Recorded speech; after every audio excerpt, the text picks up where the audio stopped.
Some might be surprised to learn that the fate of America's economy has already been determined, verified, and announced by the Obama White House. Yet, it has received scant attention from the corporate media.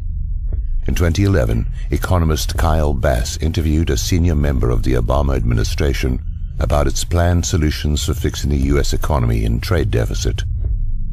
Among the questions he asked was about the U.S. exports and wages, but the question itself was not nearly as important as the response he received from this senior administration official. In fact, this single 7-word response clarifies everything, explains everything, and leaves little else to discuss. We're just going to kill the dollar. There it is, the entire agenda in one short sentence. It explains everything we've been seeing domestically and globally. That one statement makes every other question irrelevant, or otherwise answers all economic questions and explains everything. Nothing else matters. I urge you to ponder that statement and all it implies.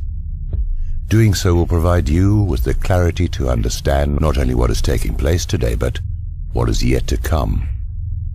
It is important to note the specificity of the word kill. Stated in the active voice, it means an unambiguously intentional and deliberate act. The murder of our national currency, the United States dollar, is the ultimate agenda to be implemented under Obama. To kill our national currency will subvert the United States and destroy it from within.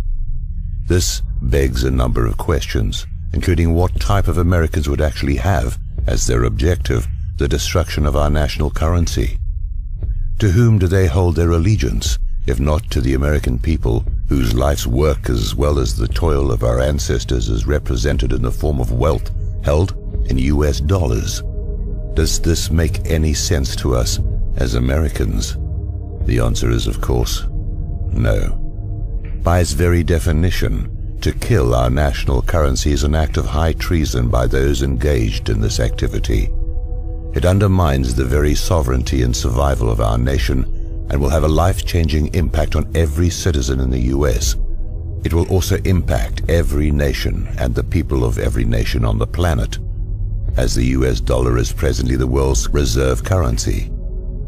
It is an act that should result in the filing of criminal charges against the conspirators, a trial of their peers, and if convicted, a death sentence. It's that serious. According to my source, we are past the point of no return. We will not be able to stop what is coming, but must be wise enough to prepare and get out of the way. The murder plot involving the death of the dollar did not begin with Obama, but he and other conspirators have accelerated the plans, plots, and schemes for its demise. The ultimate objective is to implement an international currency in tandem with a system of global governance. The problem is that most people are not thinking large enough, nor do they understand the magnitude of the lie. They are not seeing the larger picture as their focus is diverted elsewhere. For example, they focus on various tentacles of the octopus, such as the gun confiscation initiative, the DHS armament acquisitions, and economic woes as independent and unrelated events. They are not. Meanwhile, others continue to adhere to or even perpetuate the dual-party meme of governance, holding dearly to the notion that there is a practical difference between the Republican and Democratic parties. Have we not seen sufficient evidence that they are now of one party acting in concert with each other? They cannot see the collusion and backroom deals and continue to hope that the next election will finally change the unchangeable continuity of agenda. Most of the elected officials are on board with the subjugation of the United States to a global system of governance. Some are actively facilitating this agenda, while others are making nominal objections on the stage of political theater, whilst hoping to earn a seat at the global table. It's entertainment for the globalists, distraction of the masses, and diversionary fodder for the talking heads in the media. America has become a captured operation, captured from within. Think of the Vichy French internal collaboration with the enemy, or softening the ground for a full takeover from within. The takeover of America has already happened. The collaborators have already been installed, and we are now on a path to complete subjugation of a larger global system of governance. If you continue to doubt this, how else would you explain the numerous examples of our dual-party governmental acquiescence of self-destruction? Those who are pleased about the new record-setting stock market highs and various other manipulated statistics that indicate our economy is improving will be the most vocal critics of this report, and who will attempt to discredit the validity of the information offered here. The more intellectually astute will look beyond the statistics offered for mass consumption, not only to identify the deliberately manipulated data, but to understand what is actually driving these false hopes, figures, and data. It is a magic show, and many are still captivated by the magician's many diversions, failing to realize that we are engaged in a global war, while being simultaneously hobbled by enemy infiltrators from within. One reason we are seeing new stock market highs is the rush to the dollar from other currencies, especially in the Eurozone. Another reason is the monetization of our debt by the Federal Reserve, despite the previous denials of Ben Bernanke and others. Simply put, the plan by the globalists, or the central bankers and those behind them, is to create this rush to the US dollar like passengers from a sinking ship to lifeboats. Once the lifeboats are filled to capacity, they will be sunk, and the United States dollar will be completely worthless. As in such a scenario, many will not make it.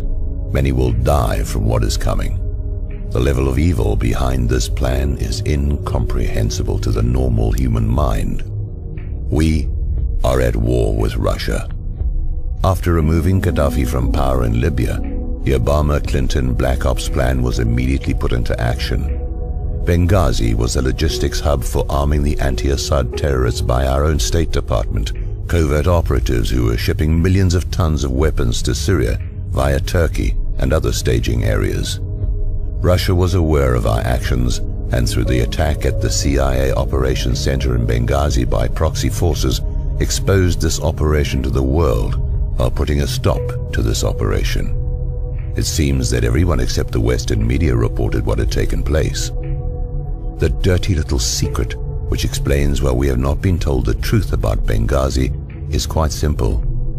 The efforts to overthrow Assad from power are continuing, except the arms and munitions shipments are now originating primarily out of Croatia. Overthrowing Assad would pose a direct threat to Russia, both militarily and economically. Are we to expect Russia's Putin to simply accept this without response? No. What is Russia doing to subvert our efforts? He is waging war against America, striking at the weak underbelly of our economy, which is the oil-backed dollar as identified in Michael Reagan's article, Building on a Kernel of Truth. Sadly, the Obama regime is doing nothing to protect us from this asymmetrical war. It's as if they are allowing it to take place. Although it was reported in the New York Times, few have paid attention to last week's meeting between Chinese President Xi Jinping and Russian President Vladimir Putin in Moscow.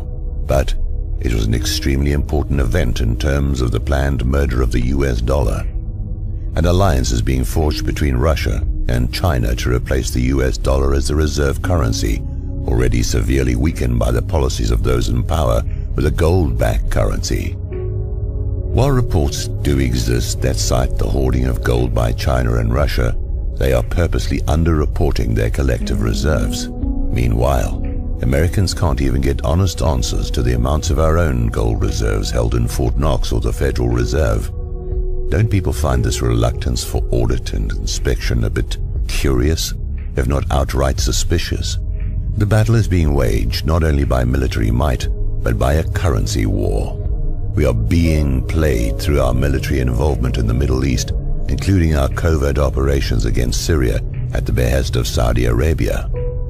Unlike Iraq, the war in Syria will explode, turn hot, and we will be engaged in an ominous battle that will quickly expand and turn deadly. Weakened militarily through the policies of the Obama regime, coupled with an already weakened economy, the US will suffer consequences unlike anyone might imagine or is willing to address. It is a recipe for disaster, planned and initiated by the global elite behind the central banking system, including those in our own government, who've been set up from within, lied to, and now we're about to see exactly what this globalist system has in store for not only the United States, but every nation of the world.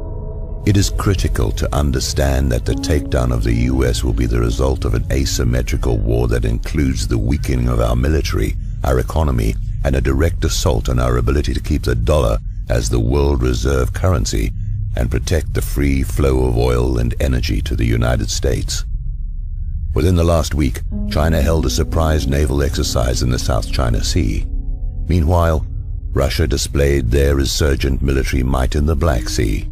These exercises were conducted as US military forces are spread thinly across many areas of the world.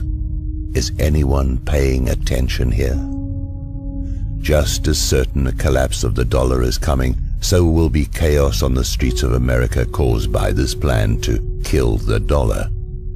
The central bankers and the leaders selected to govern each country have effectively used the Hegelian dialectic to implement their agenda. Just as stated by George H.W. Bush on September the 11th, 1990, their predetermined solution of a new world order is being formed before our very eyes. They've told us what they are doing, but we have chosen not to listen or failed to understand what was being said. The US has always been the firewall against the globalists.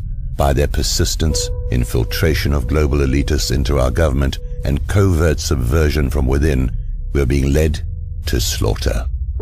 A view from space, looking at the larger picture of events for which many have questions, a clearer picture emerges.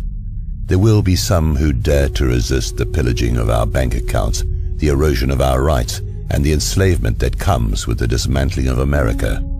The dust clouds visible on the far horizon that watchmen have been reporting for decades can now be seen as an attacking army of barbarians, whose fighters are now on the ladders and cannons are breaching our empire's outer walls. Who knows how long the inner walls of our empire will survive the next wave of their coming attack. Perhaps Ernest Hemingway said it best in referencing John Donne from his novel of the same name. And therefore, never send to know for whom the bell tolls. It tolls for thee.